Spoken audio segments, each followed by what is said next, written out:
So, how does the drop and the shame and the restoration of Mephibosheth's account relate to mankind, the Black community, and America today? Number one, with regard to mankind. As I shared previously, mankind was dropped by Adam and Eve. We were all born sinners, and so, like Mephibosheth, throughout our lives, all of us have done something that has brought us shame. Because we've been dropped and became lame because of sin, sometimes we get into really bad trouble, right? Because due to generational curses, we may have a proclivity to a sin that gets a shameful label slapped on us, like ex-offender, convict, felon. Maybe sometimes it's names we were called when we were in school, right? Or unfortunately, maybe it was a parent or guardian that called us a name that we're still subconsciously holding on to or identifying with, that's containing us, having us live far beneath or away from our spiritual estate and inheritance.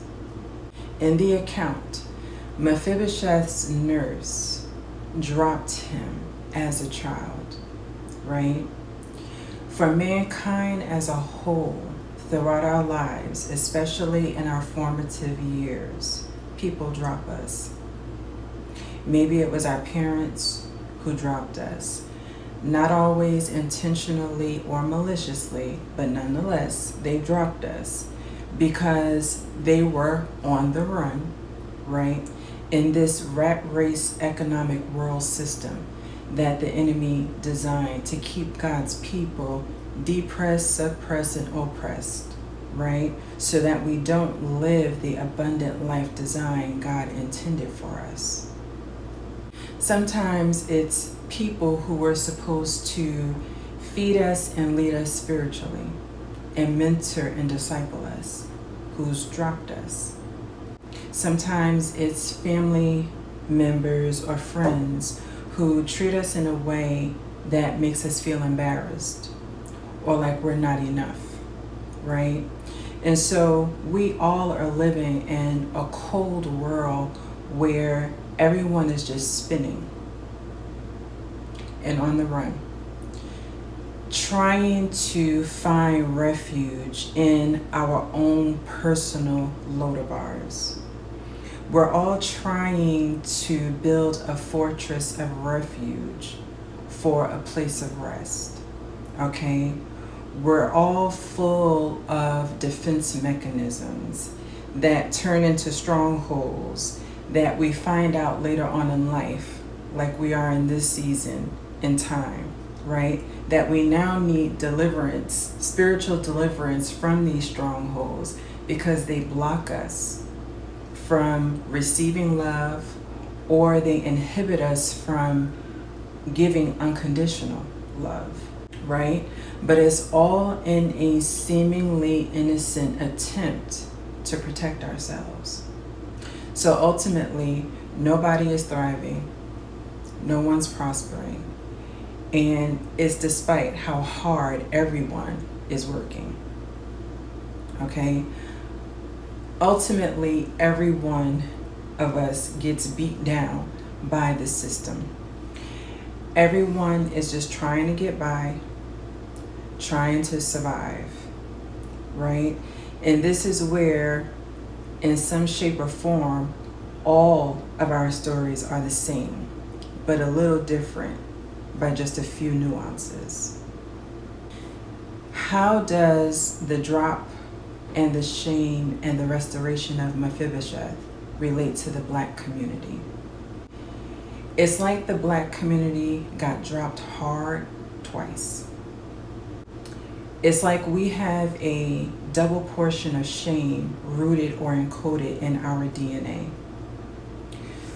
We suffered the same drop as the rest of mankind, right? So we share the same feelings of shame as everyone else when we remember some of the sins we've committed.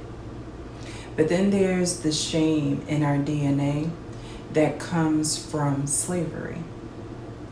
It's not in just that Black people were treated like animals during slavery in the way they were fed, caged, beaten, worked, and killed.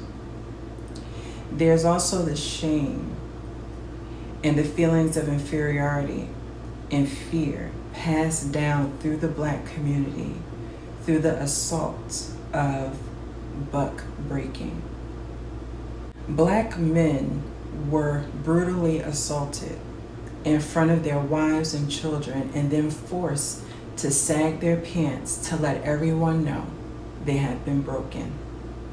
And we need to understand that yoke of brokenness is in the DNA of the Black community. Okay, so this is why we all need to level up into our spiritual DNA and inheritance. There are numerous studies today that show trauma gets encoded in the DNA of its victims and passed down generationally, so that people who had nothing to do with the original trauma respond in the same manner as the original victims. And we have to understand that same principle applies in the reverse. Feelings and actions of violent perpetrators get encoded in the DNA of an offender, and that violence gets passed down generationally.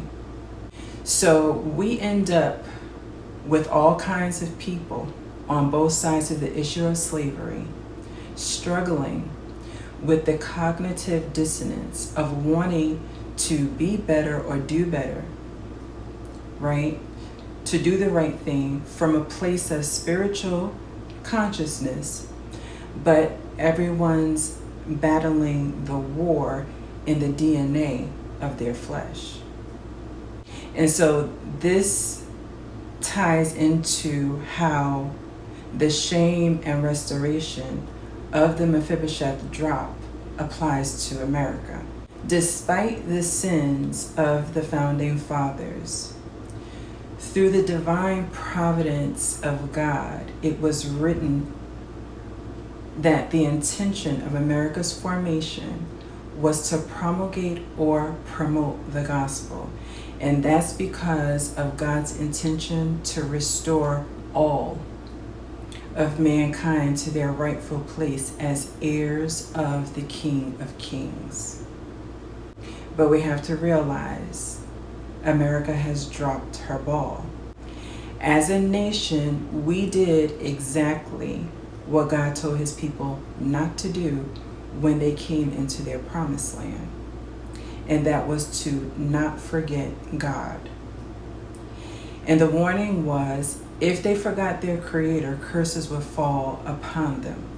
Okay, so we have to remember that as a predominantly Christian professing nation, we tear down the hedge of God's protection through disobedience. And so because of this disobedience and the tearing down of the hedge, right, we see the sins of the founding fathers coming upon us. And as a nation, we're reaping some of what we've sown. And now we see the borders of our nation's body being assaulted. Our rules, our laws as a sovereign nation violated. And once migrants illegally cross our borders, they turn around and strip us of resources by demanding we give them all the basic accommodations of a legal citizen, all to the detriment of our financial and social health. So in all three of these categories, mankind, the Black community, and America, we are all in a place where we need compassion, forgiveness, and understanding. And we need the restoration that comes from our professed King of Kings and Lord of Lords. And this is where Yeshua the Christ is our champion, and our avenger, the same way David was for Mephibosheth. So in the next message, we'll talk about reparations and restoration for today's royal heirs of the Most High.